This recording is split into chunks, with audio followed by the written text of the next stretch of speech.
bonjour à tous. Il y a ma feuille qui se barre. Je vais essayer de faire en sorte que mes feuilles ne s'envolent pas.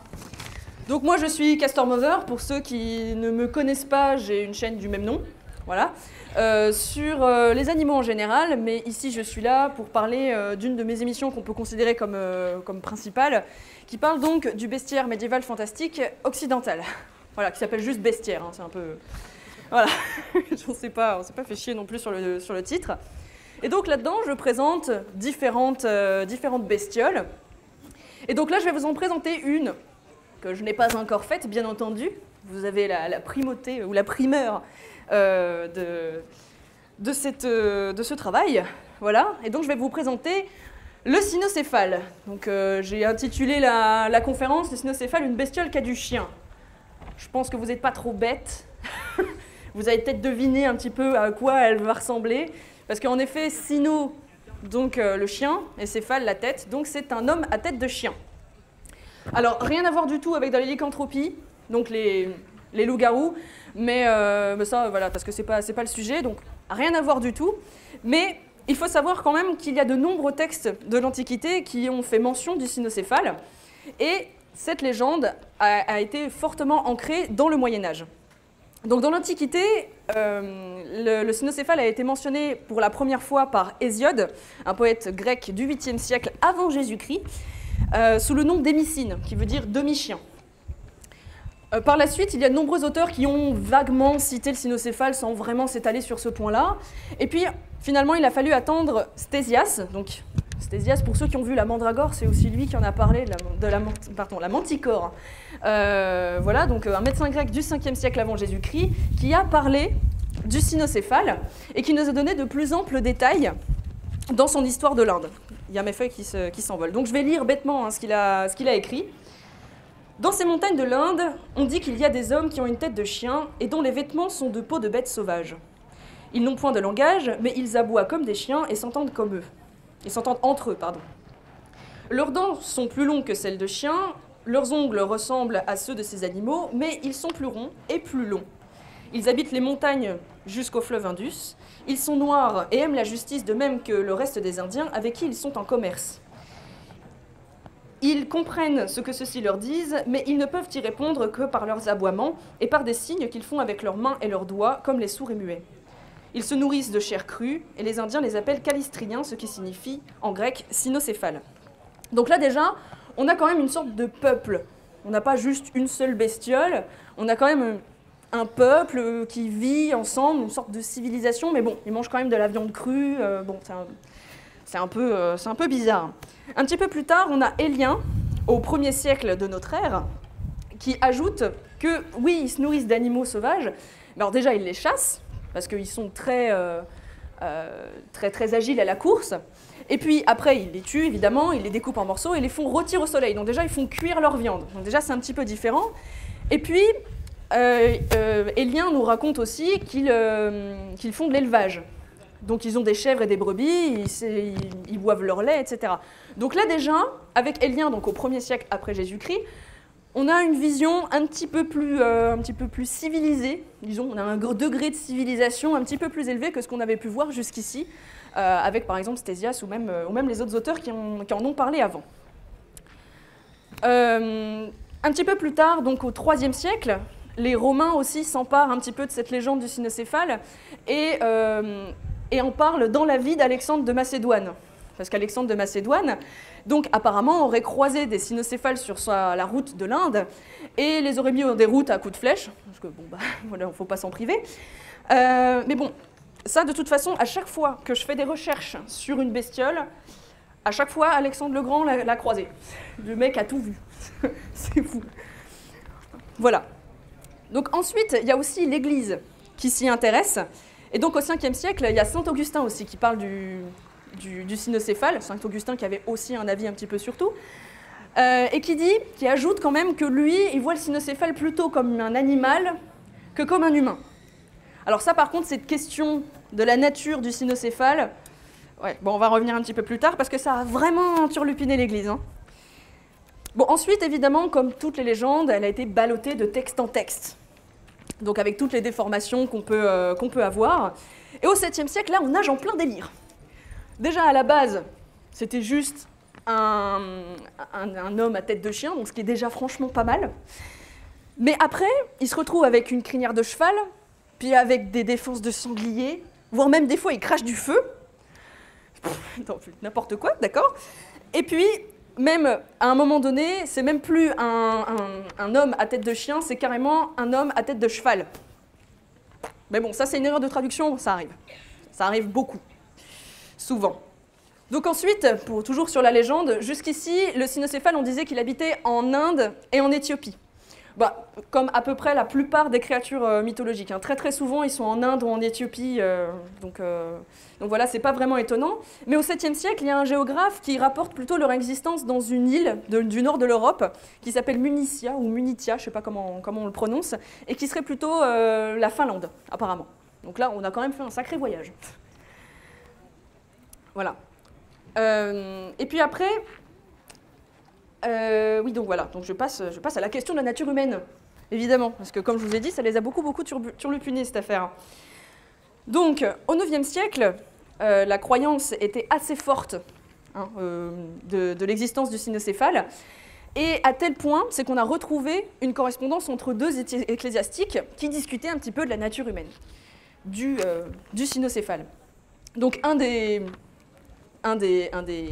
deux ecclésiastiques disait que ouais mais bon les cynocéphales quand même ils sont quand même un peu civilisés, ils sont convenablement vêtus, ils peuvent réfléchir, ils ont de la pudeur, ils distinguent le bien et le mal, voilà, ils sont raisonnables, ils font de l'agriculture, de l'élevage, bon bref. Donc là on comprend vraiment que cet homme-là avait une vision vraiment très civilisée du cynocéphale et penchait plutôt vers une considération des cynocéphales comme étant plutôt des humains, ce qui allait plutôt à l'encontre de ce que disaient les pères de l'Église à l'époque.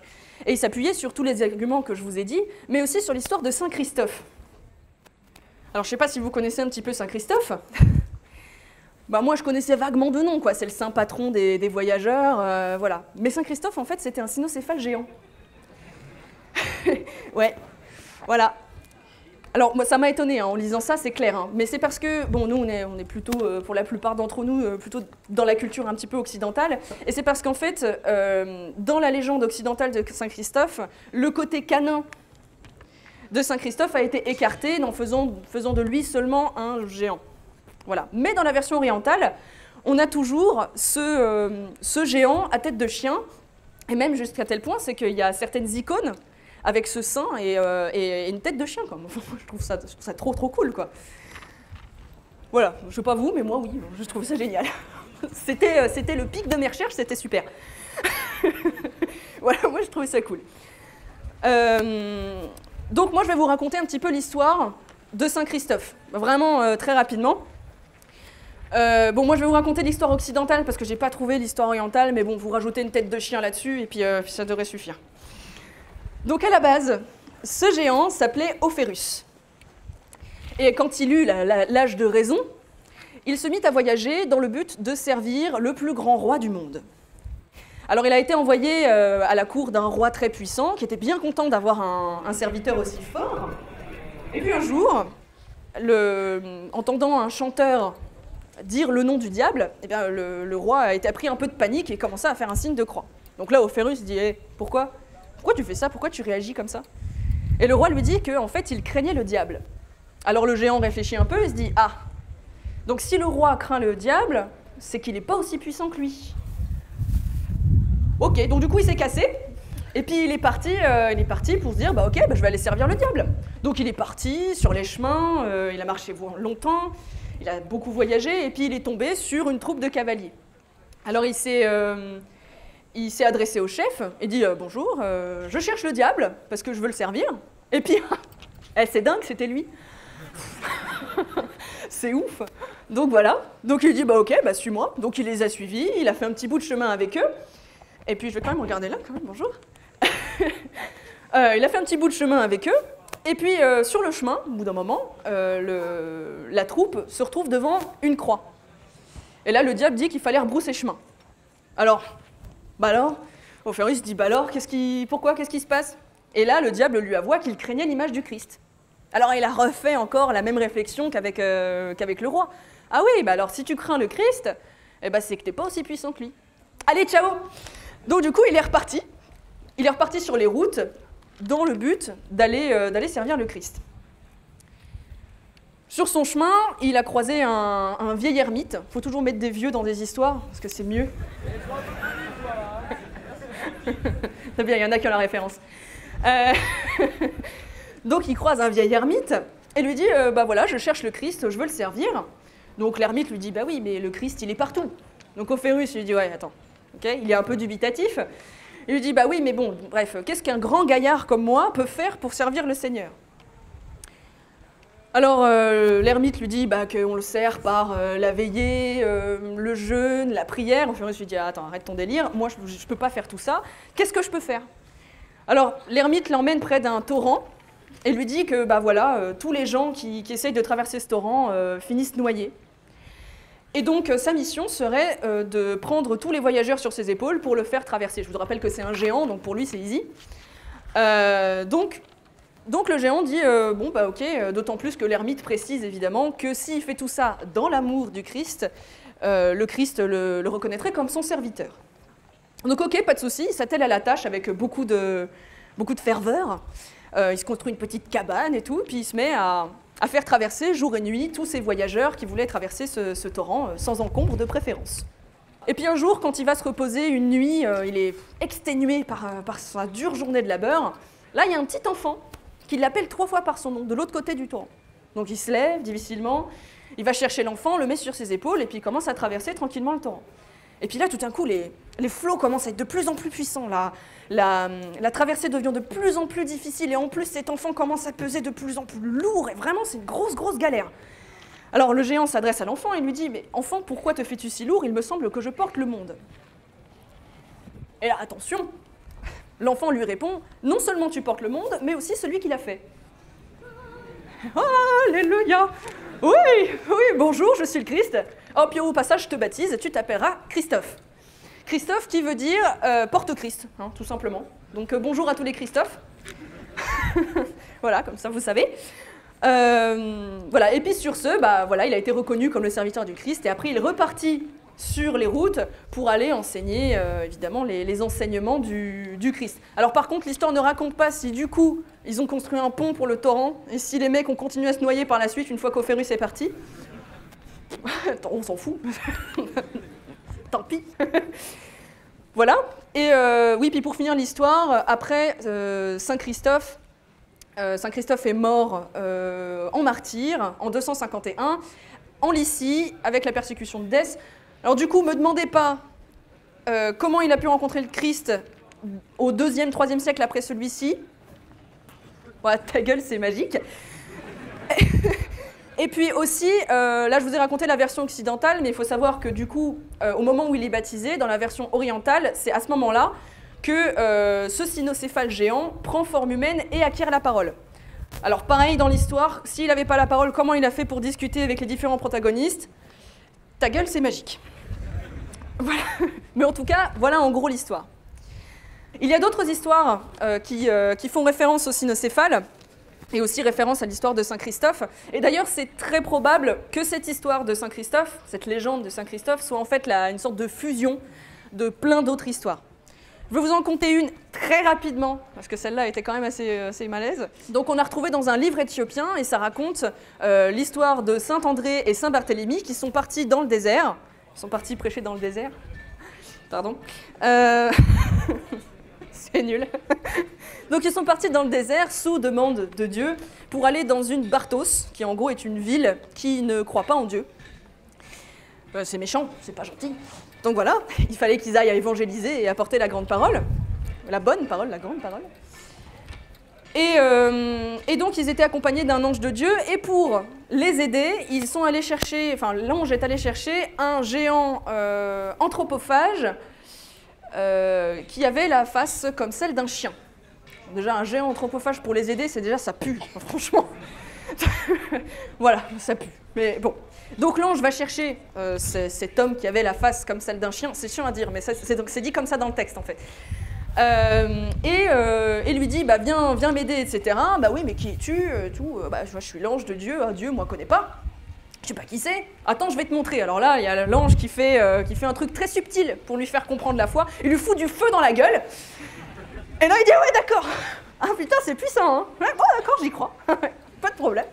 Par contre, j'ai un souci, je peux qu'aboyer. Et puis, si jamais je croise tes deux zigotos, là, Saint-André et Saint-Barthélemy, bah, je les bouffe, parce que je suis quand même une créature un peu féroce, hein, avec beaucoup d'animalité en moi. Donc, on fait comment? Voilà, c'est un peu chiant. Du coup, il dit, bah, je sais pas, prie Dieu, vas-y. Donc, du coup, le cynocéphale dit, bon, bah, ok, très bien, je vais prier. Et sous les demandes de Dieu, il se mit à être plus apaisé et son animalité le quitta. Donc, pas de souci, il alla aider Saint André et Saint-Barthélemy à aller libérer la Barthos, la ville, libérer du diable, parce que évidemment lui il les avait devancés. Et puis, donc du coup, ils ont libéré la ville du diable et leur ont montré que le Dieu, quand même, était là, le Dieu unique. Il les a convaincus de manière très très fine, avec du feu. Voilà, et du coup, la ville s'est convertie. Fin de l'histoire. Bon, maintenant, vous connaissez un petit peu les histoires de Saint-Christophe et une des histoires aussi qui font référence un peu au cynocéphale. Donc, on va retourner un petit peu sur la question de l'humanité. Au revoir, les fiches. Alors, ça a posé une question, comme je disais, pour la 4e fois, au cas où vous n'auriez pas entendu, très épineuse pour l'Église, puisque à l'époque, en fait, on croyait en la fécondité d'un coït entre humains et animaux, et humains et monstres. Donc, du coup, ils se sont dit, bah ouais, mais bon, comment on fait? C'est des humains, c'est pas des humains, on les baptise pas. Parce qu'en fait, il faut savoir que le baptême, entre autres, était un sacrement qui instaurait en fait le statut éternel de l'homme. Donc voilà, genre, t'étais baptisé, t'étais un homme, c'est sûr, c'est acté.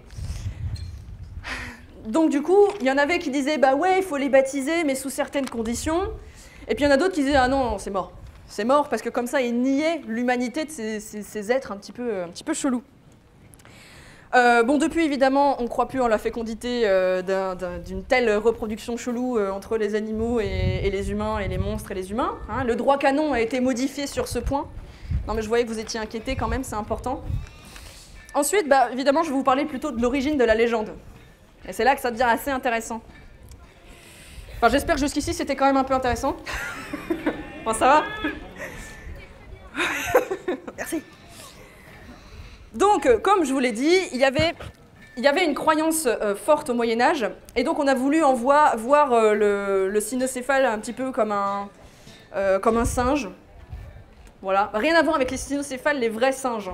Rien du tout, on faisait bien la distinction à l'époque, mais on a voulu le voir un peu comme un singe, parce que les singes étaient considérés un peu comme des hommes sauvages. Enfin bon, on a voulu le voir comme ça. Ou alors on l'a aussi rapproché d'Anubis. Je pense que ils n'ont pas été les seuls à faire le rapprochement. Moi-même, quand j'ai vu une icône avec un cynocéphale, avec une auréole, je me suis dit, oh putain, Anubis, trop cool. Voilà. Et donc on a fait ce rapprochement d'Anubis parce que Strabon, qui était un géographe du 1er siècle, donc il a rapporté qu'il y avait un culte d'un cynocéphale dans la ville d'Hermopolis, en Égypte. Voilà, c'est parce que tout simplement, il vénérait Anubis, qui a une tête de chacal ou de chien sauvage. Donc voilà, ça collait un petit peu. Mais on va reprendre un petit peu depuis le début de la description de ces fameux cynocéphales. Stésias et d'autres auteurs parlaient de peuplades et pas d'animaux, déjà, premièrement. Ils commercent avec les Indiens. Ils ont un langage qui leur permet de communiquer entre eux. Ils sont noirs de peau. Ils semblent pas tellement utiliser le feu. C'est pas hyper fantastique hein, quand même comme description. Hein. C'est pas hyper fabuleux.